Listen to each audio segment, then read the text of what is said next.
This will be video 1 for AP Euro for review on Monday, March 30th. This is review packet 2. We're getting into period 2 as well, so make sure you're switching over to a new packet. We're getting into absolutism now. Looking at it country by country, of course, France and Russia being the two strongest examples of absolutism. So let's start there. Let me get my page adjusted here so I can see a little bit easier. All right, France, royal absolutism. Until his assassination in 1610, Henry IV worked to revitalize his kingdom. With his finance minister, the Duke of Sully, Henry established government monopolies over a number of key commodities, such as salt, to restore the finances of the monarchy. He also limited the power of the French nobility by reining its influence over regional parliaments. Despite this strengthening of monarchical power, Henry's assassination in 1610 and in the ensuing ascension of his 9-year-old son, Louis VIII made France once again vulnerable to aristocratic rebellions and the potential religious wars. Louis needed a strong minister, and he found one in Cardinal Richelieu. Richelieu defeated the Huguenots and took away many of the military and political privileges granted them by the Edict of Nantes. He brought France to the 30 Years' War, and not as defender of the Catholic interests, but on the side of the Protestants in order to counter the traditional French enemy. The Spanish Habsburgs, The death of Louis VIII in 1643 once again left France with a minor on the throne. Louis VIII, it's Louis XIII. Did I say 8? I'm sorry, it's Louis XIII. So it's Louis XIII after Henry IV. I'm sorry if I said 8th. His 5-year-old Louis XIV was unable to benefit from Richelieu's guidance because the great minister had preceded Louis XIII by 1 year. Louis XIV's mother, Anne of Austria, selected Cardinal Mazarin to be the regent during the king's childhood. Mazarin had a less sure political hand than Richelieu, and once again France had to grapple with a series of rebellions known as the Fronde in a period between 1649 and 1652. These events scarred the young Louis XIV, who at one point during the rebellion had to flee from Paris following the death of Mazarin in 1661. Louis decided to rule without a chief minister and to finally grapple with the central issue that had dominated France for more than 100 years, how to deal with an aristocracy that resented the ever-increasing powers of French monarchy. One way that Louis achieved this goal was to advocate a political philosophy that had been developing in France since the 16th century. The notion that the monarch enjoyed certain divine rights. Using Old Testament examples of divinely appointed monarchs, Louis's chief political philosopher, Bishop Bossuet, wrote that because the king was chosen by God, only God was fit to judge the behavior of the king, not parliamentary bodies or angry nobles. Louis built the Palace of Versailles 12 miles outside of Paris as another way to dominate the French nobility and the Parisian mob. Although his grandfather had converted to Catholicism to appease the people of Paris, Louis felt he could safely ignore the people from the confines of his palace. Eventually, 10,000 noblemen and officials lived in Versailles, a palace so immense that its facade was a third of a mile long, with grounds boasting 1,400 fountains. While it cost a huge amount of money to maintain Versailles, Louis thought it was worth it. Instead of plotting against the king, the aristocrats were distracted by court intrigue and gossip and by ceremonial issues, such as who got to hold the king's sleeve as he got dressed. Those members of the aristocracy who did not live at Versailles were pleased with their tax exemptions as well as their high social standing. There's a little sidebar that says, I am the state. Although it's unclear whether Louis ever said the famous line, I am the state, the statement does assert Louis' belief that no political or religious authority existed, either within or beyond the borders of France, that had any right to encroach his sovereignty. To administer his monarchy, Louis made use of the upper bourgeoisie. No member of the high aristocracy attended the daily council sessions of Versailles. Instead, his most important minister was Jean-Baptiste Colbert, the son of a draper. Colbert centralized the French economy by instituting a system known as mercantilism. The central goal of mercantilism was to build up the nation's supply of gold by exporting goods to the other lands and earning gold from their sale. To do this, Colbert organized factories to produce porcelains and other luxury items. He also tried to abolish internal tariffs, ultimately creating the 5 great farms, which were large, custom-free regions.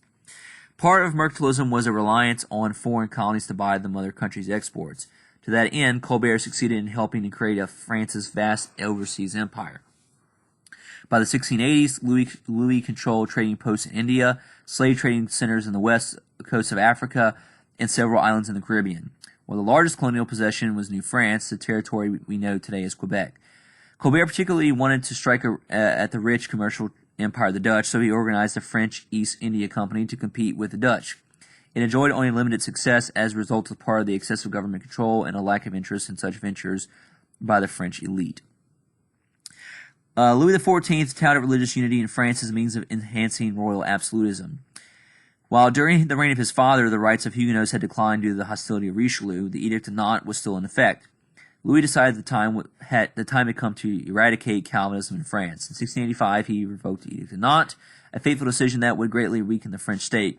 He demolished Huguenot churches and schools and took away their civil rights. Some remained underground, but as many as 200,000 were exiled to England and Netherlands. The Huguenots were an important part of the French economy by fleeing to the enemy lands. They had aided the two countries that were at war with Louis. For Louis, however, such an economic considerations meant little in comparison to what he thought was the most important goal and one most important pleasing to God, the elimination of religious heresy from France.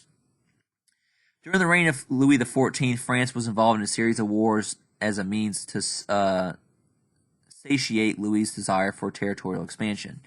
In the early part of his reign, this policy was quite successful, as France conquered territories in Germany and Flanders.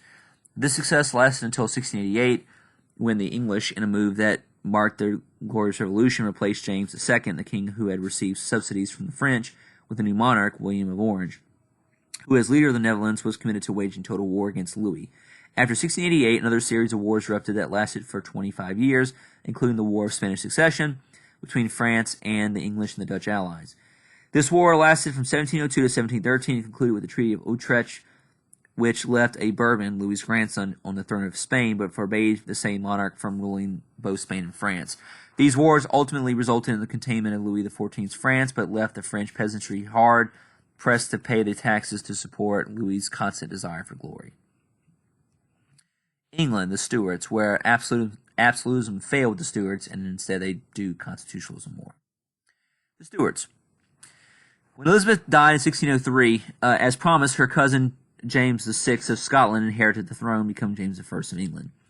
To a certain extent, James was ill-suited for the role of English king. The Scottish Parliament was a weak institution that did not inhibit the power of the monarch. James' interest lay in asserting his divine notion of kingship, which he had been exposed to by reading the French writings on the subject. He told the English parliaments that the following during the first session with them. I'm not going to read it, but basically he wants sole authority because of God. Such words cannot have pleased his audience. In relationship between the king and parliament at the start of the 17th century, the monarch held the upper hand. Only the king could summon a parliament, and he could dismiss it at will. James did, however, have to consult the two-house parliament, the House of Commons and the House of Lords, when he needed to raise additional revenue beyond his ordinary expenses. This parliamentary control over the financial purse strings in the age when the cost of governing was dramatically increasing played a crucial role in Parliament's eventual triumph over royal absolutism.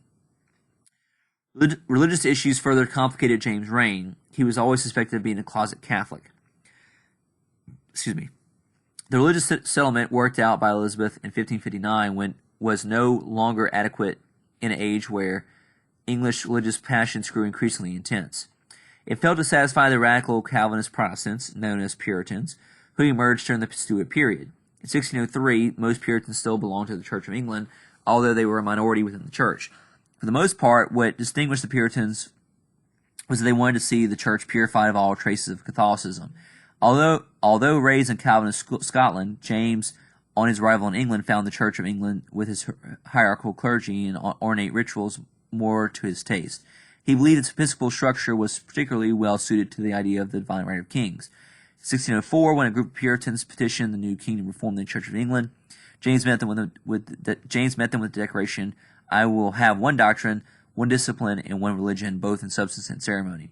He added words that would prove to be rather prophetic for his son: "No bishop, no king," meaning that by weakening the church, the monarchy in turn weakens. James' opposition to the Puritan proposal drove the more moderate of the Puritans, individuals who just wanted to rid the Church of England of the large traces of Catholic ritual, onto a more extreme track. Some Puritans even decided to leave England. One such group founded the colony of Plymouth in 1620 in Massachusetts. James' three-part program to unite England with Scotland to create a continental-style standing army and to set up a new system of royal finance met with little support from Parliament. James's son, Charles I, did not possess even the somewhat limited political acumen of his father. Like his father, Charles felt the Anglican Church provided the greatest stability for his state. He further inflamed passions by lending his support to the so-called Arminian wing of the Anglican Church. Arminius was a Dutch theologian of the 17th century who argued in favor of free will as opposed to the Calvinist doctrine of predestination. In 1633, Charles named William Laud, Laud, a follower of his doctrine, his Archbishop of Canterbury. The Arminians, although certainly not pro-Catholic, refused to deny that Catholics were Christians, that his philosophy greatly angered the Puritans.